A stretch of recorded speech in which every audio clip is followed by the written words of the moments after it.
There's elk in the field. So let's ease up to the corner here and see if we can look back, because there's more elk around the bend here. We eased in on the edge there and we could see, about 80 head. Some bedded, some up and feeding. We could see 2 good bulls from where we were at initially. The biggest bull is out by the tree. He's out by the tree. Yeah. It's a nice 6. You know, a guy can realistically come here expecting to shoot something in that 260 to 320, 330 range. But to kill the big ones, you got to be willing to lay off the little ones. His antlers are sticking up over the tree. Look at him bugling. He's bugling. Doyle and I have known each other now, I think we're going on 10 years. And yeah, we've built a really good relationship. You know, I've known Jason a long time. It puts a lot of pressure on me. I feel an obligation, but I feel that obligation to everybody. But when you tie in friendship to it, birthday presents, it just puts a little bit of twang to it. I'd shoot that bull. Yeah, he's a 7x6 for sure. That's worth shooting. Of the 4 bulls that I saw this morning, there was actually one 7x6. The others were all 6 points, but one bull in particular was a strong 6.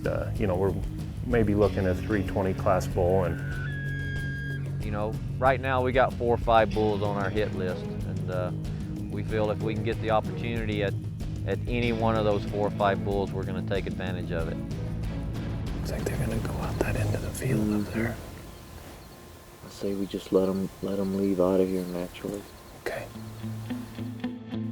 We've got them where we want them, but not so sure they do what we want them to do tonight. So we've got the elk located. We're not trying to pressure them too much and push them out of here. You know, when you got elk where you want them, you know, it's best just to let them do their things naturally and try to make a plan to where you can outsmart them. you know, that's fine. Gives me something to look forward to this evening. We'll see what happens. Well, we have a winter storm warning, in fact, for the mountains, so we got about 30-mile-an-hour winds and lots of rain, so we're trying to just hold off and see if it blows by, and if it does, we'll head out and see what happens. But these elk don't like this high wind like this. Hopefully we can let it Hold pass, off. but otherwise we'll just be a bunch of wet rats out there. I think we sit for almost an hour and a half, and it didn't really break, but it changed from a downpour to a drizzle. So at that point, you know, I talked to Jason, and he said, let's go. So we tried to carry as much dry stuff as we could and go ahead and move out. I felt the elk aren't gonna lay there all day. They gotta get up and move around. Went out through the rain and headed out, and it all went from there.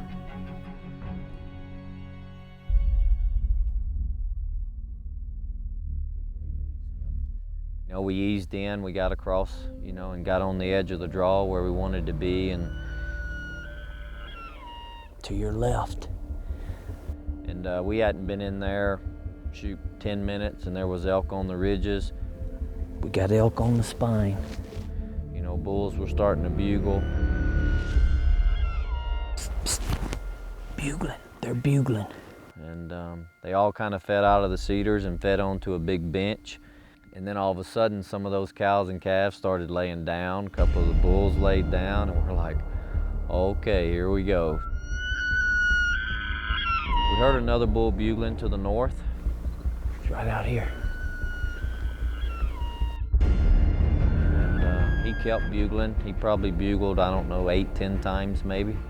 And so we just kind of, you know, Jason and I talked about it, and he said, you know what? These elk seem very content where they're at. There's no way for us to get to them where they're at. So we decided to make a move. And I said, you know what, let's just go take a look. What do we have to lose? It's the first night. We're gonna go right up, and we'll be on that flat, and we can see. We got good wind. Just take our time. Rush anything. So, I don't know, it took us maybe 20, 25 minutes to get up to where I could see. Sounds like he's right there from the bugles. So Obviously, we'll see what he looks like when we get there. We should have enough cover. We got good wind, so we're fine. Okay. He's still bugling, so Wind's good. we got good wind. Get up here and take a look at him. We got to the edge there, and I was glassing, and I found him. You just see the tips of his antlers just to the right. Okay. See the tips? Oh, yeah. No doubt that this is a shooter bull. This bull was bigger than anything we'd seen this morning. It's a good bull, a real good bull. So we get a game plan. Right now, we need to swing all the way around, hit the cedars in the corner. I mean, we've got plenty of time. We've got lots of daylight left. So we made a plan. We started our stalk, and I knew where I needed to get to. It was just a matter of how I needed to get there. The stalk, I guess, is the best way to describe that. The stalk through the, through the cedars and the rocks and across the ditches and through the wet grass. I mean, we were obviously stoked at that point. We circled this whole field. We are basically at the opposite end of this field right here. Perfect wind, a little bit of drizzle off and on, keeping everything quiet. Everything worked to our favor. You cannot beat a stalk like that. So, all these things are running through my mind, and I'm just thinking to myself, don't screw this up. This is the kind of bull this guy wants. I mean, not only is he a client, he's my friend, and this, get him relaxed. At this point, his heart was pumping. He was getting nervous. I could tell, he's just constantly talking to me. So we worked our way in. We got there. The bull was actually still facing us and bugling. Got some milk fever coming on. We get up there. We get set up. Okay, get on. As soon as I set him, I can see him. raise up. He's facing me right now. Raise up. I get on the sticks. I ask him range him. He says 136. Perfect. The bull's facing me. I can't do much at that time. Right there. Don't shoot him yet. He's facing us. Okay. Don't shoot him right now. Don't want to shoot him head on. Again, Doyle's very, very good. Tells me to stay calm, just hang tight. He'll move. He's turning. He's going to that cow. As soon as he clears, I'm gonna cow call. Stay on him, get on him. I'm on. Cheek down, relax. He turned. Okay. There he is. Makes the cow call perfectly broadside, stops him, and just held my breath. And Broadside. Kill him. I told him kill him, and he hammered him. Relax, good shot. Relax, Jason. Obviously, at that point, the bull dropped, and he's trying to reload, and he's all nervous. Relax, Jason. Relax. Here, I got a speed load right here. Relax. got pretty shook up after the shot. Thankfully, he stayed very calm, said relax. It took a bit to get him relaxed. He finally got reloaded, and I just didn't want to go rushing in, especially with a muzzle loader. I mean, you only get one more chance. Relax. He's not moving. Just relax. Relax. Once I determined I felt he was down, then we started moving forward. I think he's down for good, but just stay ready. I am. This way a little more. Holy moly. You're all right. Holy Easy, son. Yes. Oh my goodness gracious. He's dead. He's dead. He's dead, boys. He's dead.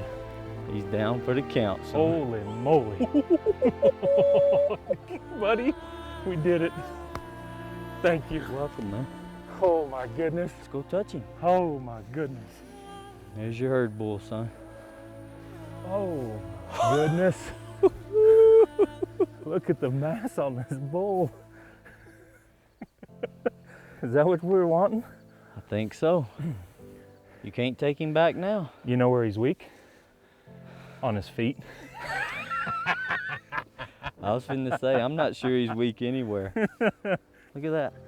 Got a big old acorn point. Yep.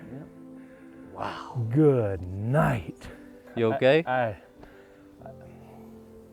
I'm speechless, dude. Unbelievable.